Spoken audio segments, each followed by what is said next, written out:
La venue du roi Charles III en France, initialement prévue du 26 au 29 mars prochain, a, ce vendredi 24 mars, été annulée. Pour l'instant, aucune autre date n'a encore été dévoilée. De ce fait, le souverain de 74 ans fera donc son premier voyage officiel en Allemagne du 29 au 31 mars prochain. Une reprogrammation qui, d'après les propos annoncés par Bruno jeudi sur le plateau du Déj de l'info sur BFM TV, s'accompagne d'une sensation d'échec. Très rapidement, Bruno jeudi a signalé que cette annulation a été expressément motivée par la prochaine mobilisation prévue le 28 mars prochain, contre la réforme des retraites, en pleine visite du roi.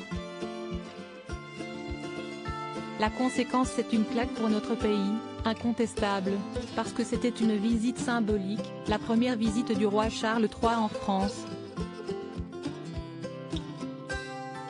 À l'étranger, a souligné le journaliste. Pourtant, à ses yeux, ce report représente une gifle pour Emmanuel Macron.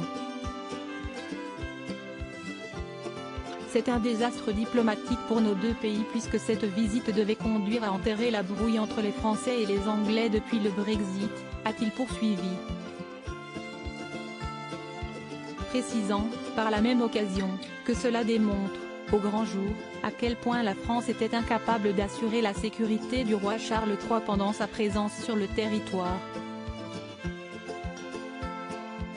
Supérieur à comme Emmanuel Macron et Fabrice Eboué, ces politiques et personnalités se sont connues à l'école Carl III, cette députée soulagée par l'annulation de sa visite suite à l'annulation de ce voyage officiel. Bruce Toussaint a dans le live Toussaint recueilli les impressions de Sandrine Rousseau. Aux journalistes, la députée a ainsi expliqué qu'elle était plutôt contente que le monarque de 74 ans ne vienne finalement pas sur le sol français. C'est très bien que ce soit reporté parce que c'était lunaire de faire cette visite en plein conflit social d'une ampleur historique, a-t-elle souligné. D'aller manger à Versailles, de descendre les Champs-Élysées, enfin, rien n'allait, a-t-elle ensuite lâché. Pourtant, l'écologiste ne s'est pas arrêtée là. Toujours lors de son entrevue téléphonique, cette dernière a également souligné qu'à ses yeux, le président de la République semblait plus intéressé à l'idée de partager une coupe de champagne avec Charles que d'écouter son peuple. Un avis cinglant. Crédit photo, JC Tardivon Poule Best Image.